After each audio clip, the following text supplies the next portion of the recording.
Welcome in to the newest episode of the Hoth Hangout podcast. Glad to have all of you here with us, joining us for episode 72 of the pod.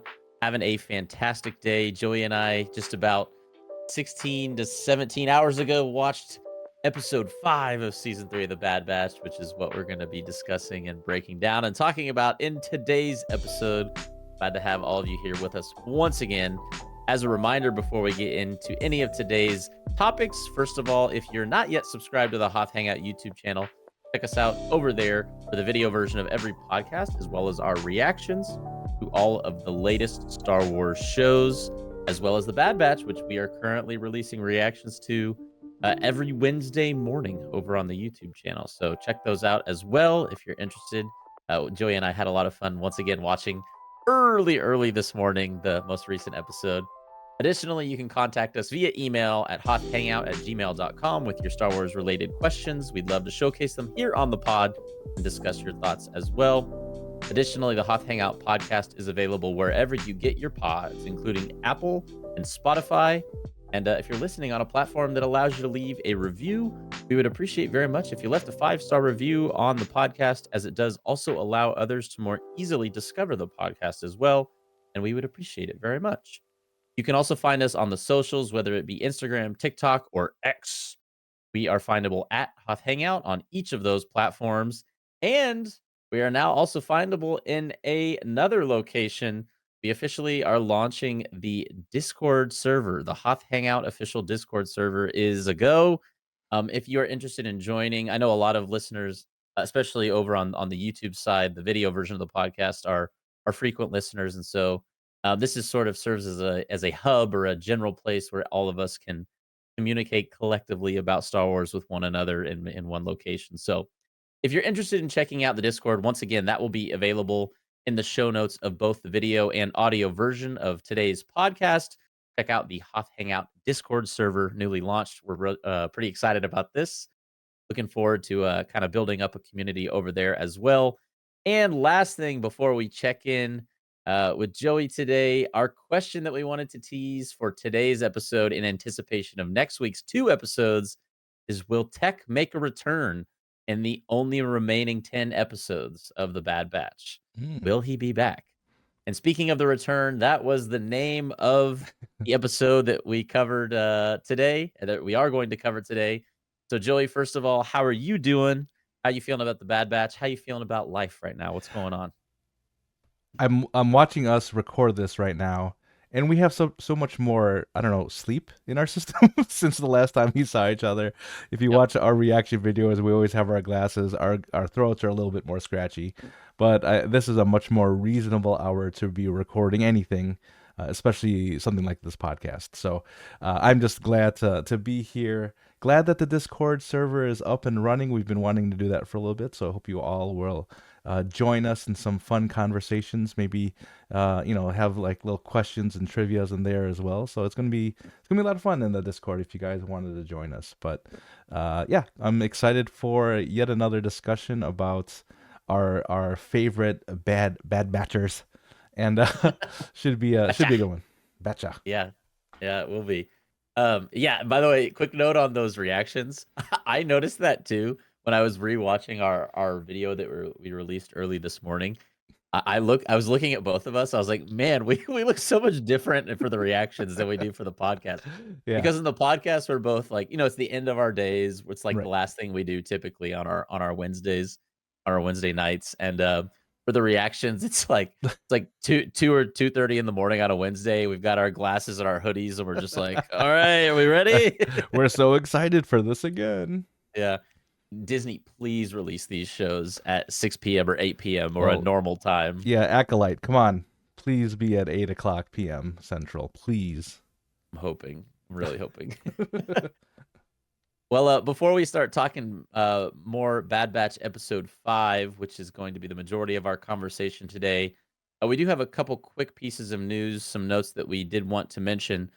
First of all, sadly, Mark Dodson, who maybe some might not know by name within the Star Wars community, but for those who are fans of Return of the Jedi, the Salacious B. Crumb, the little odd gremlin like puppet it was in kind of I don't know what you call that portion of Jabba the Hutt's body, but who sat upon Jabba the Hutt. The puppeteer slash voice actor for Salacious B. Crumb passed away recently.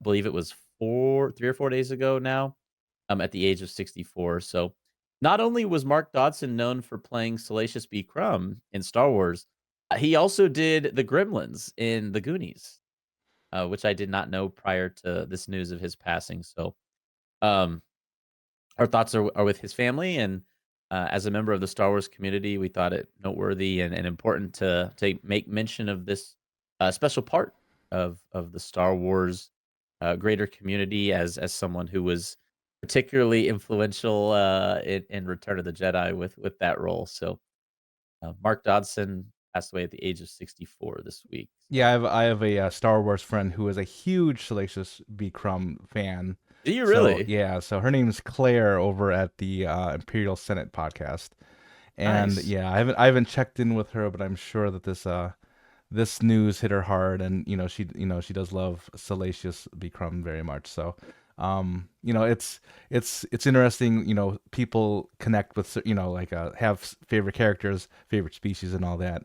And of course, we knew that our buddy Salacious was going to have a fan and a big fan in Claire as well. So. Very sad for the passing of Mark Dodson. Of course, anybody in the Star Wars universe, we want to make sure that they are very loved, in within all of the fandom. And sad to hear his passing away. And it's 64, pretty young too, so it's pretty Yeah. definitely a sad passing. But thank you, Yeah. Mark, for your performance as Salacious. Yeah, yeah, and just overall contribution to the Star Wars universe. I think we all speak in unison when we say we're appreciative of that performance he made in that role, and definitely a memorable one. So, Hmm. um, yeah. Our next piece of news on a much different note is that there is first of all, a video game that came out. Gosh, it would have been almost 30 years ago now. Was remastered and released last week. This was called originally, and still is, the remastered version is called the same, Star Wars Dark Forces. However, of course, the remastered version is Dark Forces Remastered. This game originally came out in 1995. Joey, that was before I was born. I have to leave. Only by a couple months, to be fair. Okay, okay. But it did come out before I was born, and is actually the first ever first-person shooter Star Wars game, which I did not know prior to reading this news. So, for those who maybe were playing Dark Forces in the '90s, or even if you weren't playing Dark Forces in the '90s, we always like to share a little information related to gaming, typically on this podcast as it relates to Star Wars. So, this released last week. Check it out. I'm pretty sure it's available. I know it's available on PC. I want to say it's available on other platforms too, maybe, but definitely available on PC through Steam for certain. So, um, 90s fans of video games, Star Wars video games, rejoice. The remastered version has officially released for this game. So, Joe, you think you might pick this one up, or are you more Actually, interested in that other one that we talked about I last week? mean, I might have to pick up this one too. This looks kind of cool if you look at and we'll put the link in the show notes here. Some of the art styles looks pretty cool actually. So Yeah. obviously, being the remastered version, that's going to be not as pixelated and a little bit smooth around the edges. So I think it's gonna be it looks pretty cool. I think it also I didn't know much about this particular story, but it basically says like this is a whole different story of the Death Star plans. So about Yes. stealing of the Death Star plans, and Yes. that's pretty cool. So I'd love to see what it does, depending, I guess, how much it is. Maybe if it's like a if it's a 30. $30 game, Yeah. I Yeah. might consider that. If it was like a $70 game, I don't think I'd get it. But $30 I might be able to spring. But we do have that other thing coming out, the Battlefront and I Battlefront 2 thing. know. So I might have to just wait on Dark Forces to go on sale and just get that Battlefront 2 package. I was trying to remember from what we talked about last week, what the release date for that was, and don't Oh, it's recall it off coming the top of soon. my. The next couple of Is it weeks. like next week or It 2 might weeks be from now next or something week, like yeah. that? And Ooh, I'm and excited. And not for nothing, I mean, I had a meeting with Gibbo earlier today to talk about some possible gaming streams and some assets and screens and scenes that we may be able to utilize for that. So maybe keep an eye out for a gaming stream at some point here. Ooh, Battlefront 2 stream coming to the YouTube channel soon. That's gonna be fun when it does happen. Yes. But yeah, Dark Forces Remastered releasing or recently released last week a remake of the 1995 game where you play, I believe, as an Imperial stormtrooper who plays a role in delivering the Death Star plans to the Yes. Rebel Alliance. So check it out if you're interested on Steam for $30. Yeah. Next up, we have a probably the biggest piece of news of anything we're sharing this week, because I know a lot of people tend to be physical media collectors. And this is a big one here because Obi-Wan Kenobi and Andor, two of the Disney Plus shows that have come out within the past few years, are officially being made available in 4K Blu-ray and Ultra HD, I believe, as well. So those will be available on April 30th, just less than 2 months' time from the time of this recording.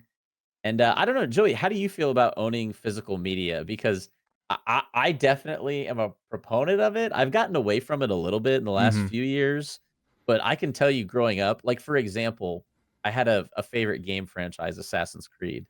And to this day, I always try to buy the physical copy of every Nice. new game because I like to have sort of that just Yeah. that visual of owning all the games. Is that something that holds true with you for shows? I think I would say for the movies, I definitely did that. Mhm. For the Disney Plus shows, I have not so far. I mean, are these the first ones that have been I wanna say these are released? the first, Yeah, yeah, yeah. as Now far as that I'm I'm like aware. talking about it, yeah. One interesting fact that I didn't notice until somebody mentioned it on Twitter, and I wish I could give credit, but I don't remember who it was.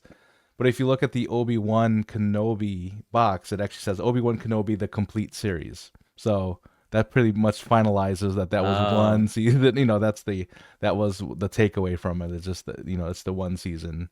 No more to be made after this. Now, if that's accurate, I mean, who knows? It wasn't Star Wars. It wasn't Episode 4 when it first came out, A New Hope. So maybe this true. is one of those things too, and that'll be fine. But I think for the most part, I love the physical copies because I'm one of these people that is a little bit worried about the digital world just going away.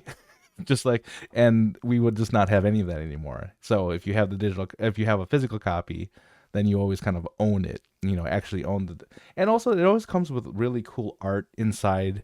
Sometimes they'll have, little lithographs, or they'll have things Mm, like that. And even on the, if you look at the link here, we could put that again into the show notes. There's a couple of, the artwork on the box looks beautiful. So I think there's, I think there's definitely value in these types of things. I'm same as you. I've kind of shied away from it over time, but I still think there's a lot of value in it. yeah, I was gonna comment on those cover arts as well, especially I mean, they're both really cool. I love the Kenobi one, Hmm. like the Vader and Kenobi at the top looks really awesome. Yeah. Um, but yeah, those will be available in less than 2 months' time. I'm curious, I feel like these are honestly gonna be overpriced. If I Mm. had to guess, this'll probably be like the complete series, which for Obi-Wan is what? Only 6 episodes? Hmm. Hmm. Like, what are they gonna sell that for? Like 60 bucks? Yeah, I 50 would. bucks? That's where I put it at too. Yeah. For like 6 episodes of a show that is, to be fair, not the best Disney Plus show or Right. Right. so anyways. Nonetheless, it's exciting news because it sets a precedent that this will probably be the case for lots of other Disney Plus shows to come as well. So be on the lookout for more to come in the future. And these, the first two in 4K and Ultra HD, coming to a DVD store near you, if those even still exist. Blockbuster. Let's Uh, go. yeah, yeah. Every time I drive past the place here that used to be Blockbuster, I'm like, oh, what used to be? Yeah. Yeah. Anyways, yep, coming on April 30th. Be on the lookout for both of those. We did have one viewer comment we wanted to showcase today as well from our wonderful Aunt Vasuvi. Aunt Vasuvi says, "Thanks, Ben. Thanks, Joey. Space Durag is to Durag as Space Waffle, which we saw in Rebel Season 1, Episode 7, is to waffle. Now that the gang is reunited, the season really begins. It's funny, the joke Ben made about episode 5 starting with a therapy session. They need it. If they do chat, it'll be brief and something pressing will will distract them toward action. Mount Tantus, I suppose they will return in an attempt to free other clones since it was hinted at. They'll need to help Rex and Echo and others, I imagine. An interesting comment because it Yeah, ties right into what we watched this week. Echo is now with the crew again as well. We didn't see Rex in this episode, right. but more or less the episode kind of had an informal therapy session with Yeah. Omega, kind of being the peacekeeper between Crosshair and Hunter in this episode. But anyways, we'll talk more about that here shortly. But we want to say thank you to Aunt Masuvi for the message and particularly the part about the clarification of the space durag. We appreciate it. It's gonna be every week we're gonna talk about that. Yeah, yeah. We also asked in last week's episode, will the Bad Batch go to Mount Tantus to free the other clones? And it's funny because I think it was 2 weeks ago we said, oh, Twitter people are the pessimists. And then last week we said, oh, the YouTube people are the pessimists this week, and the Twitter people are the optimists. And in incredible irony, they have voted identically this week, just to throw us off even more. The question being, once again, will the Bad Batch go back to Mount Tantus to free the other clones?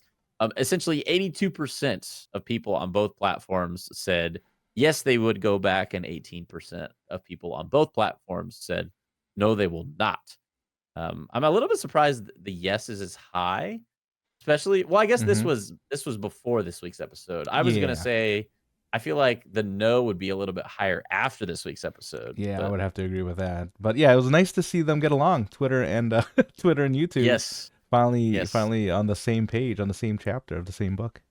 Exactly. Firm handshakes for between the Twitter and the YouTube people this week. We see y'all getting along, getting in agreement with what your answering is. Which we should also mention that we encourage you to vote in this week's polls on both the YouTube community tab as well as over on X. Once again, that question will be: will Tech make a return in the last 10 episodes of the final season of the Bad Batch? Be on the lookout for that question. Again, both on YouTube community tab and over on X. And now the time has come. We are ready to talk some Bad Batch episode 5 of the third and final season. Let's just start off real generally by saying I thought I think when we finished the watch through and our reaction, I was slightly higher on this episode than I Hmm. was on the previous episode. Nothing against episode 4. I just personally enjoyed episode 5 a little bit more. Yeah. Again, that's probably because I like the crosshair stuff a lot, and but I just felt there was like a realness to it. Most of this episode being centered around the relationship between Hunter and Crosshair and the obvious obstacles that are in place in order to kind of having to overcome their differences in the past and Crosshair's betrayal and really forgiveness on the part of Hunter as well. So that's kind of where this episode started, where it ended more or less. And before we get into any specifics, was there any overarching takeaways or Hmm. just general sentiments that you had following the conclusion of the episode? I think you said it best during the reaction that Crosshair might be one of the most interesting characters from Disney, from through Star Wars. So, Yeah. and this, even in this episode, I really enjoyed seeing the growth in Crosshair in comparison to what we've seen him in the past couple seasons. Hmm. I we mentioned things like a chuckle and a and a scoff that represents like laughter, a little bit of laughter, a little bit of, what is it, brevity? Is that the word I'm looking for? Yeah.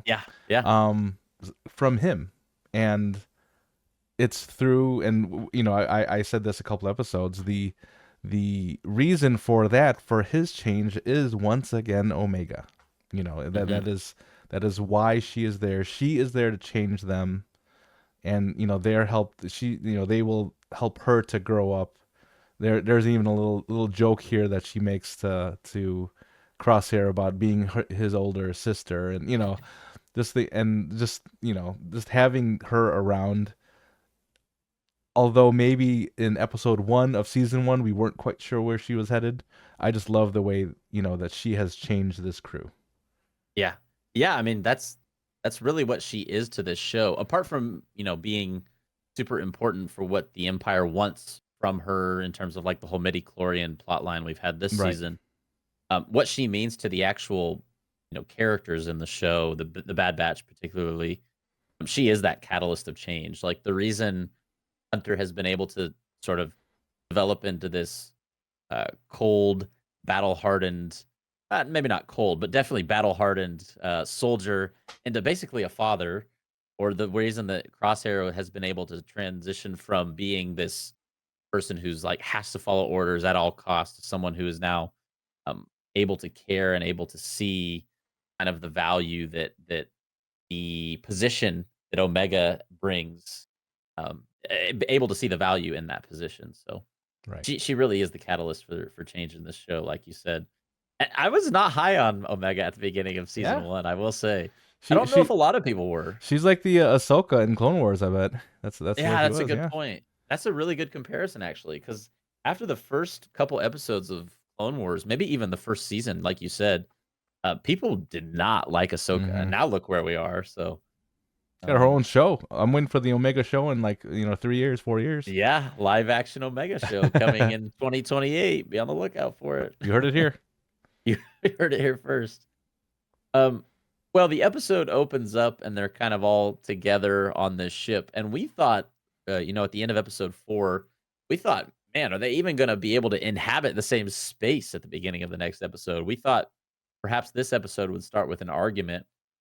So they did not have a, as we said jokingly last time, Yeah. a therapy session or anything, but they wake up and Crosshair's already gone. So you already kind of see some struggle on his part of even just existing within that space, I think. Kind of like reacclimating to what his role is and should be, especially because of, what everything that's going on with his hand, kind of the shakiness. He probably feels, somewhat, not, I wouldn't want to say useless, but compared to kind of his expectation for himself and what he should be Right. capable of, Makes me think of like you and I always talk about basketball. It reminds me of like a great NBA star who has just gotten too old and needs to retire. Dirk Nowitzki. Yeah, perfect. Dirk Nowitzki was this all-star for so long. You could depend on him, sharpshooter. Oh, perfect.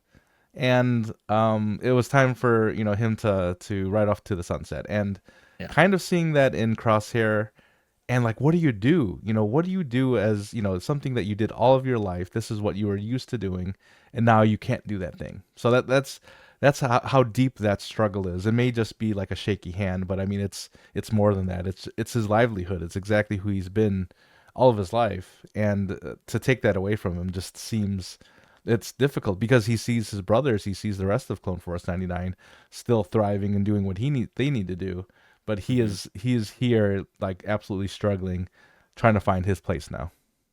Yeah. You just know there's gonna be a scene in, like, episode 15 or 16 even, where There's no he's 16. There's only 15. or, 14 or Yeah, 15, yeah, excuse right. me, where he's faced with a shot that he has to take, Oh yeah, and yeah, it's like, is he gonna hit it? He's like, "Alright, yeah. I just have to still the hand," Yeah, right. and he overcomes it, so yeah, again, back to what we said kind of in the, I believe it was the comments when we were talking about Aunt Vasuvi's comment about Crosshair being arguably the best or most well-developed character of the Disney era. That would actually be a really fun episode for us to maybe Oh yeah. do to kind of accumulate a list of characters. I would put him certainly in the running for Yeah, most well-developed character in the Disney era. I think that was a plan for a possible future episode, like a draft of some sort. Yeah, drafting most well-developed Yeah, characters. yeah. That'd be interesting Either because that that or would, just like Disney era Star Wars characters, something like that too. right. Yeah, But most yeah. developed, Oh, yeah, that's a good one. yes. Yeah, yeah. Yeah. Yeah, I'm looking forward to seeing where Crosshair's, character progression goes here in the coming weeks, and, very excited about the outcome. Hopefully, he makes it out of the season, that's all I'm saying. We also saw the return of our beloved Echo in this episode, or as you have lovingly referred to him as Uncle Echo. Isn't it perfect? It I is, don't know yeah. why. I feel like that's a good name for him Yeah. because like the rest they're like her family, and then Echo's kind of Hmm. like his doing his own thing, so he's not always around. Not so he'd be Uncle Echo. Yeah. Yeah. Yeah, he would he be the crazy old uncle or would he be the sane uncle? I mean, kind of looking at how he is, he might be the crazy old uncle. Yeah, it was fun to see his return. I was a little disappointed we didn't also get to see Rex, Yeah, but I imagine with next week being a 2 episode well, not exactly mid season, but 2 episode third season, I guess we're yeah, calling it.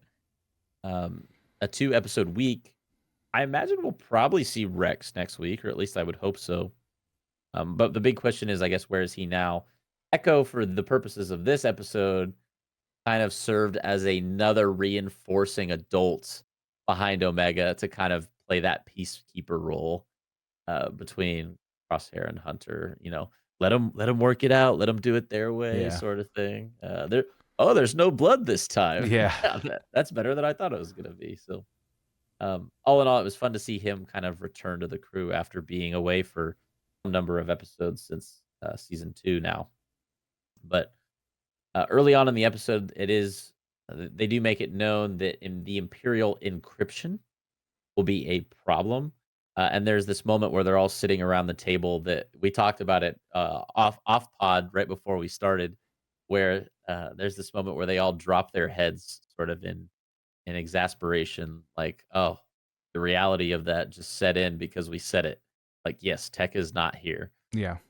So something that they probably could have solved much easier if Tech was around, if you think about it. Right. Um, the solution for this inevitably is that Crosshair has a place where they can go to sort out the Imperial encryption because they have to like plug it in directly physically. But maybe we can just briefly touch on the fact or what Tech meant to the crew and Hmm. maybe even more largely, we've hinted many times that we think he might come back because we didn't Yeah. actually see him die. Right. What I did you think feel when during this scene? so. I mean, it was when I rewatched it when I was gathering these screen caps that I noticed this part here. If you're watching the video version of the podcast, it's them all sitting around the table talking about the data pad and what they're going to do with it, and that's where Echo says that the Imperial encryption will be a problem, especially without Tech, and they all kind of bow their heads in remembrance and solace. And but although very moving moment, I think that was on purpose too. Like you keep reminding the audience that Tech was a thing, that Tech was a person, he was part of the crew, and I feel like this was kind of for us to be like, we didn't forget about him, guys. We did not forget because they could have easily just not said that line too. Although very true and very it makes sense within the situation in the scene. I think that it's still them giving us a little bit of hope, saying, "Hey, Tech, remember Tech?" Because that was last season already. We could move on now, and that was what we're probably what 6 months away from 5 6 months away from that event, or maybe even Mhm. longer when he had fallen. Yeah. So part of me wants it, and I think this is me being optimistic now. I'm on the who was it? Was it YouTube that wanted him to be alive? I can't remember who it was, but um, I I think think so. so I think yeah, I think that's me being optimistic in that the writers are still giving us little things of Tech just to remind us that there's a possibility. There's a possibility that he comes back. Just remember him. Don't forget about him. Yeah. Do you think they're overplaying it? Do you think they're bringing it up to the point where if it doesn't happen, people will be like, "Ah, what the heck? You were like hinting at it this whole time." That I'm not sure because especially with this episode's title name, The Return, it was so easy to make that leap. That Mm, whether it would be him or maybe Asajj Ventress, whatever. And later we find out the return is kind of like the return of the crew back together or the trust that they have in Crosshair. Not so much an actual person, like a Tech, like a Asajj Ventress, but more of a concept or more of the concept of family is back. yeah. Yeah, I totally agree. Although a disgruntled family at some points, but Right. a family nonetheless. So the result of this meeting, after they kind of have this moment of solace and remembrance of Tech, as we mentioned, that they need to overcome this Imperial encryption, and so Crosshair suggests that they take this data pad that was Nala Se's originally that Omega took to an Imperial terminal. And now this is kind of where, and I don't know about you, but I didn't catch on until very late into the episode that the return, I think, was hinting at Crosshair's return to this Yeah. planet or this base.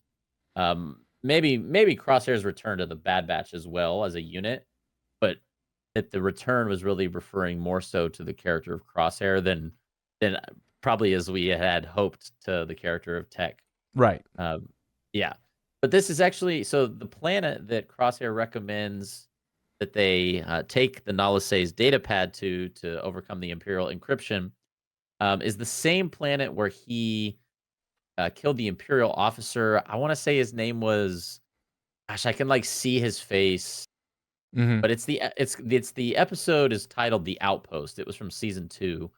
And arguably my favorite episode of the show so far in general in season 1, 2, or 3. Again, it's a Crosshair episode, so Of I course. guess that's a little bit predictable on my part. But the name of this planet where this Imperial base, this abandoned Imperial base, was Barton 4.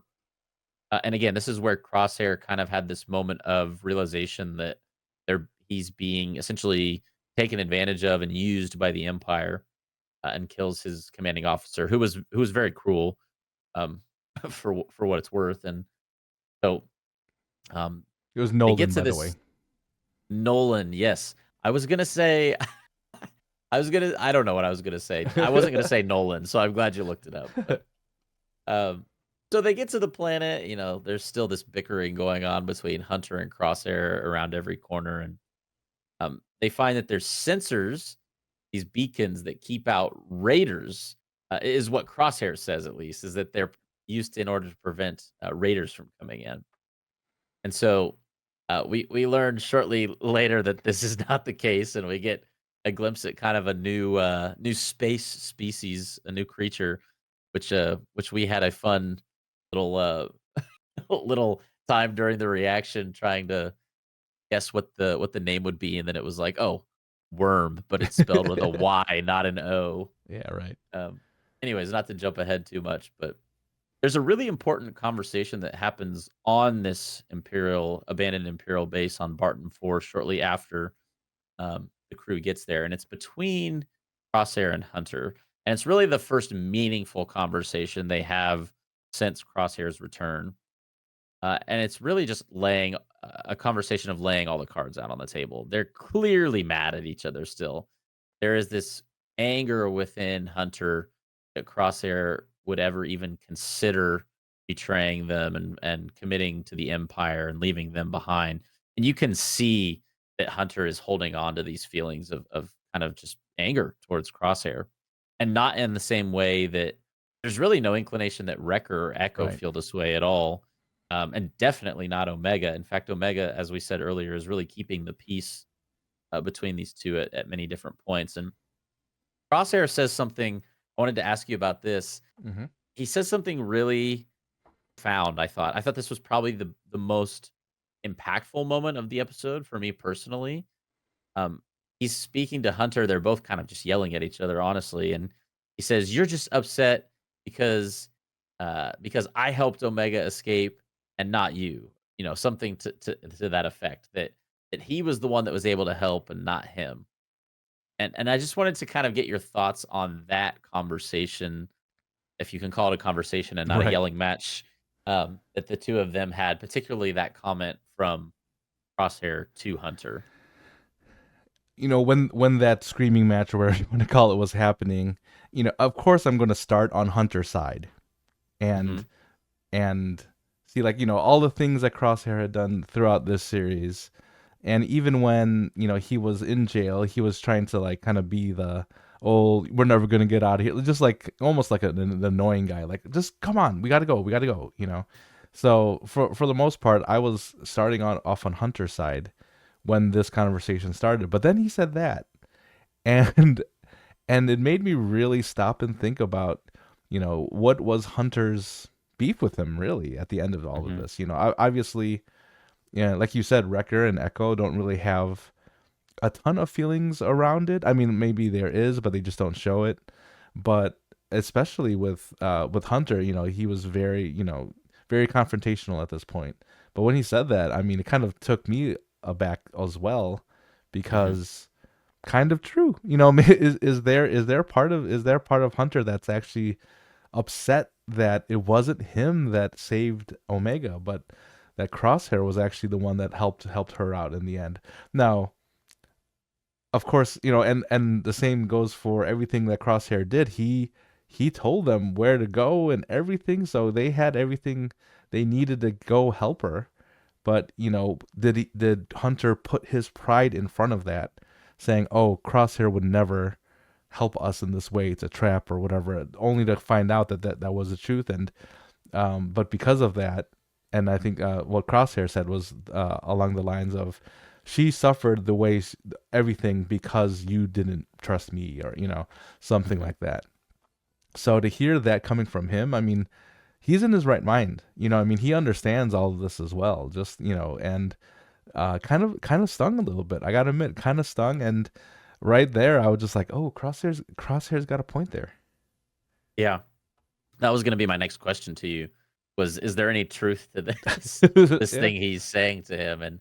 And I feel like there is. You have to look at it from the perspective of um, Hunter feels like he had lost Omega when she was in prison Hmm. or captured, and this is a long period of time. It's like 5 months, nearly half a year.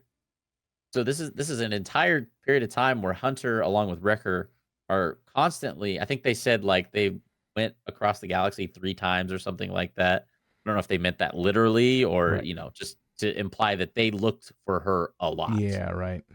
and to no avail. And so it wasn't Hunter who did anything to directly, I should say, to help or aid in Omega's release from Tantus. It was Crosshair who aided her in that, and so I imagine there has to be a little bit of jealousy on the part of Hunter in Hmm. that regard that he had been trying for so many months, and in the end, it was Crosshair, the person who had betrayed them, who was able to be the Right. one to help Omega. So I would say, yeah, I think there is a little Yeah. bit of truth to what Crosshair is saying, Truth hurts, but doesn't it? Truth hurts, doesn't it, Hunter? yeah, it Hunter. does hurt sometimes, Hunter. But don't take it from me. I am a a crosshair a crosshair stan. So um, Sympathizer. it, yes, a sympathizer. Yes, yes. Um, so next up in the episode, it is Attack of the Giant Worm.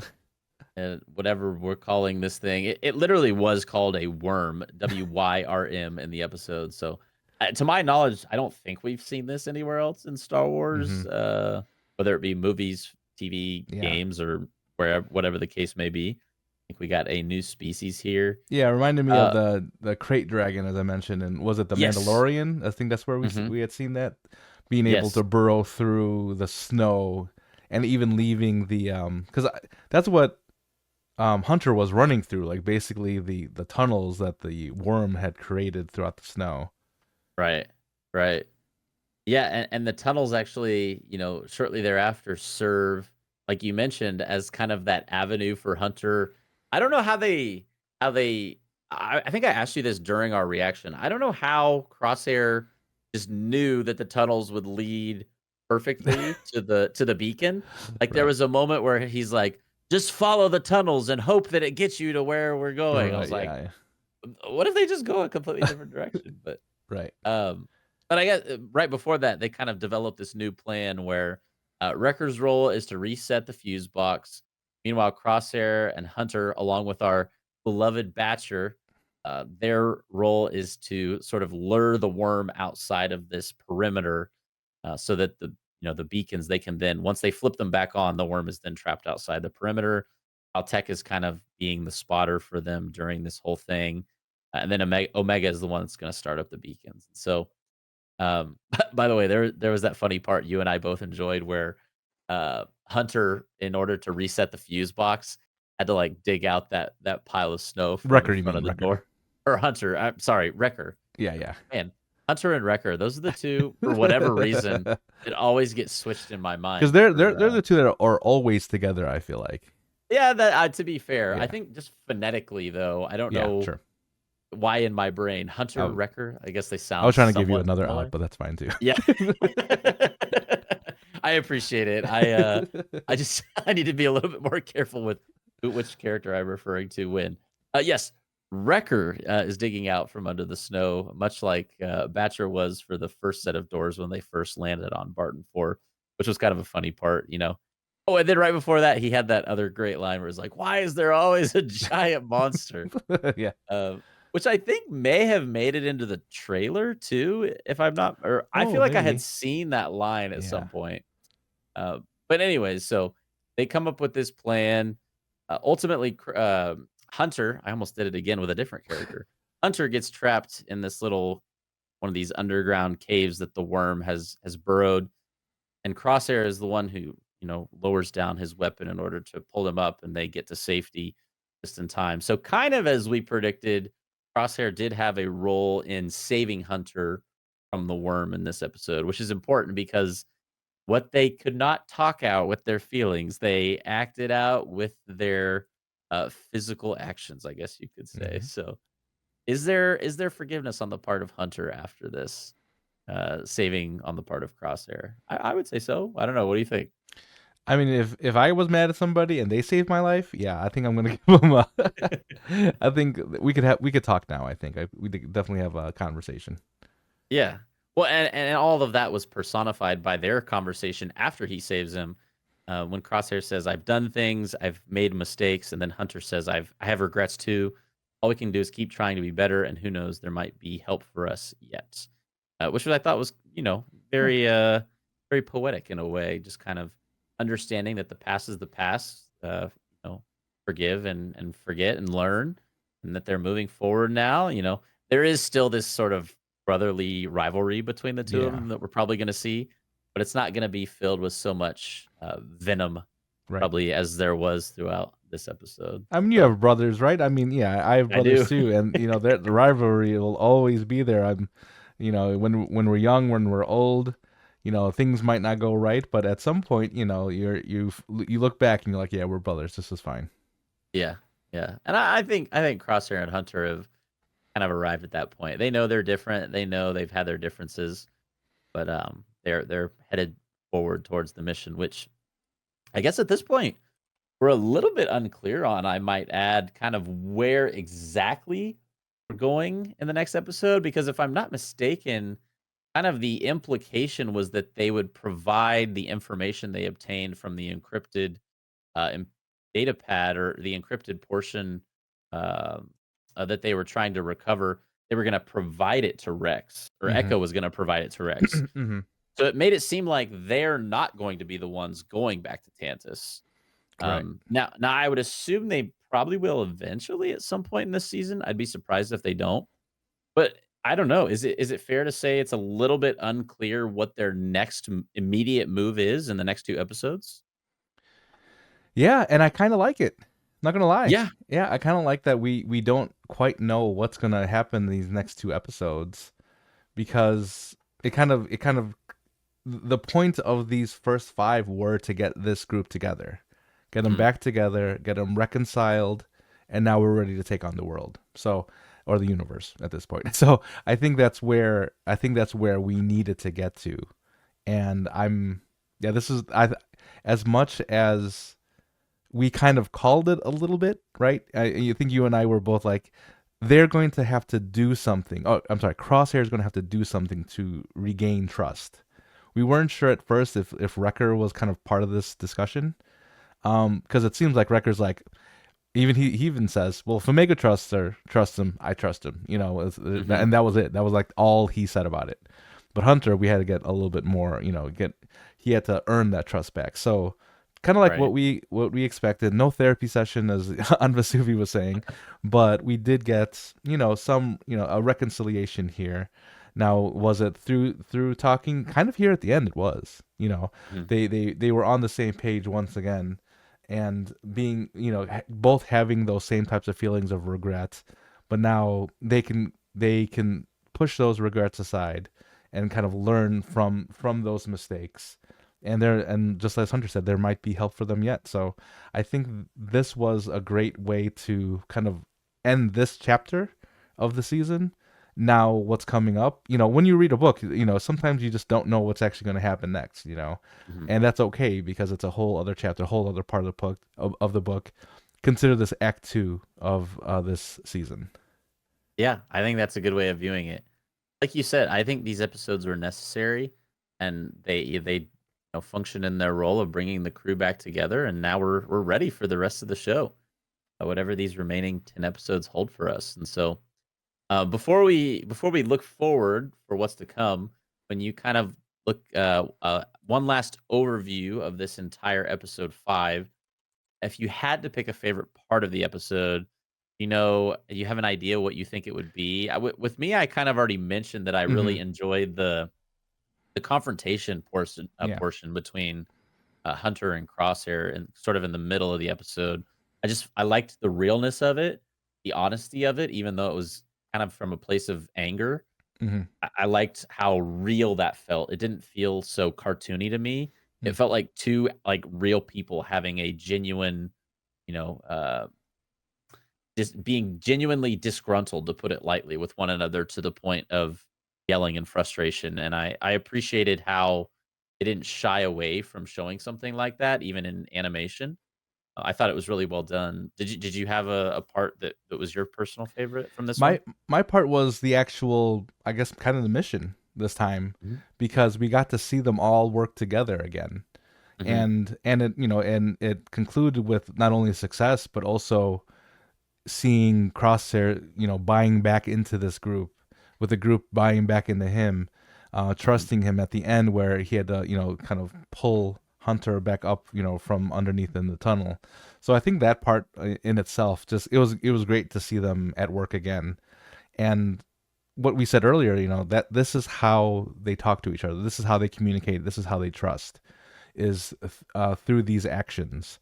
They may not be able to get these words across. Maybe, and again, Omega is the one that kind of drives all of this conversation. Is the reason why they're all here. So it kind of makes sense that she's the one that pulls the trigger, makes the beacons all come up. Just the symbolism of that. Mhm. So I think just that whole scene where they're you got Hunter and Crosshair running to try to get the worm out of the perimeter, and then you got of course Wrecker digging like Batcha, So I think just everything about that was just very much this crew. This is very much the Bad Batch, and I enjoyed watching that all over again. Nice. Yeah, I did as well. On that same note, if you were to give the episode a 1 out of Uh huh. 10, where are you going? So I said 8 at the start, because it felt like a very necessary episode, kind of what we said before. After doing a rewatch, I enjoyed it a little bit more because of all the Nice. things that we kind of mentioned. Whenever we do the reactions, we tend to talk a little bit more, obviously over sometimes over things. So maybe I'll miss a thing here or there. Especially like the one that I mentioned earlier, with when they mentioned Tech's name, everybody kind of dropped their heads. Like just like little things like that really Mhm. do make the episode even more real, more heartfelt. So I'm gonna bump it up a little bit to 8.5, as like I said, I did enjoy it a little bit more. Again, it was a necessary episode that we needed to have. We needed to have this reconciliation, and I'm even more excited now because this particular chapter of the season is closed, and now we can kind of move on to the next 2 episodes for next week. Yeah, yeah. I think last week I gave an 8.5 for the episode, and I've said that I liked this week more than last week's. However, minimally I liked it. I am hesitant to say a 9 out of 10, just because I feel like that's such a high score. But if I'm saying it was better than, well, not better, but if I'm saying I liked it more than last week's episode, I think I have to go with a 9 out of 10.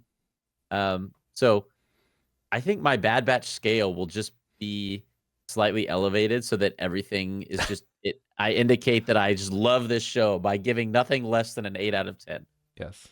So I'll give a 9 out of 10 for this week. I really like this episode. Maybe my favorite of the season so far. Probably so, actually, if I had to pick a Hmm. favorite episode. Yeah. I liked it a lot. So, speaking of favorite episode, we'll get 2 potential, shots at picking a new favorite episode next Yes. week because not only are we getting 1, we're getting 2. And what are the Yep. names are these? The names are infiltration and extraction. Which makes me think, how could this not be Tantus that we're talking about Yeah, that's next true. That's a episode? good point. Yeah, yeah.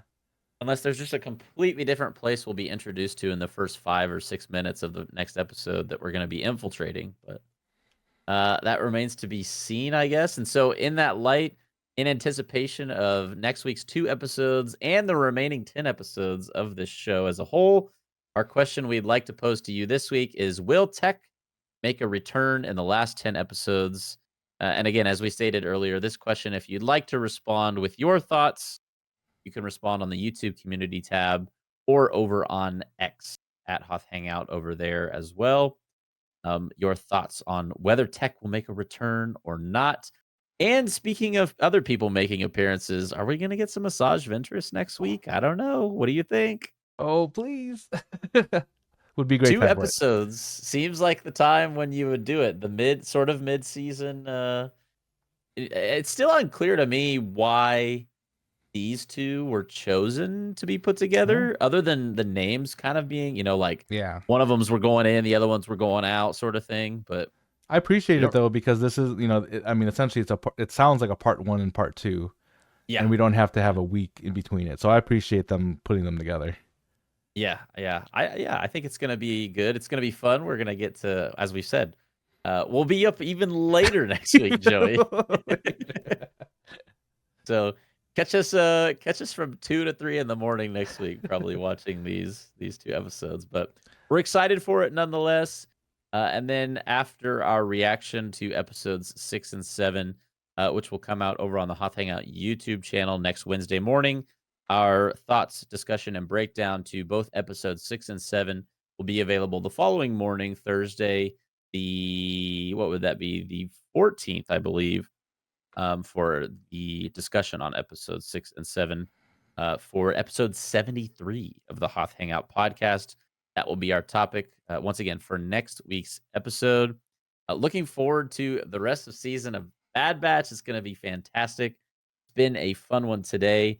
Before we sign off, we do want to give you a final reminder that if you're not yet subscribed to the Hoth Hangout YouTube channel, check us out there for the video version of the podcast, as well as all of our reactions to new Star Wars shows as they come out, including the Bad Batch, which we are currently reacting to and releasing a new reaction every Wednesday morning. You can contact us via email at hothhangout@gmail.com with your Star Wars related questions or thoughts, and we'd love to showcase them and discuss them here on the podcast as well. You can find us wherever you get your pods, including Spotify and Apple.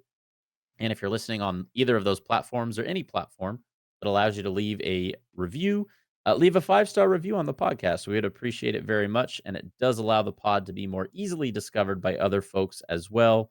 You can find us on the socials, whether it be TikTok, Instagram, or X. We are at Hoth Hangout on each of those. And then, importantly, as we mentioned at the top of today's episode, the Hoth Hangout Discord server is officially live.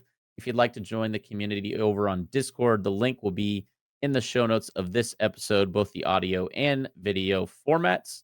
Again, the Hoth Hangout Discord server officially launched, officially live. We hope to see some of you over there in the coming days and weeks. Looking forward to developing the community over there. We're pretty pumped and excited about that. Joey, any last thoughts and words on this week's episode or Star Wars as a whole? So someone asked me recently, what do you guys talk about on a Star Wars podcast, like week by week by week?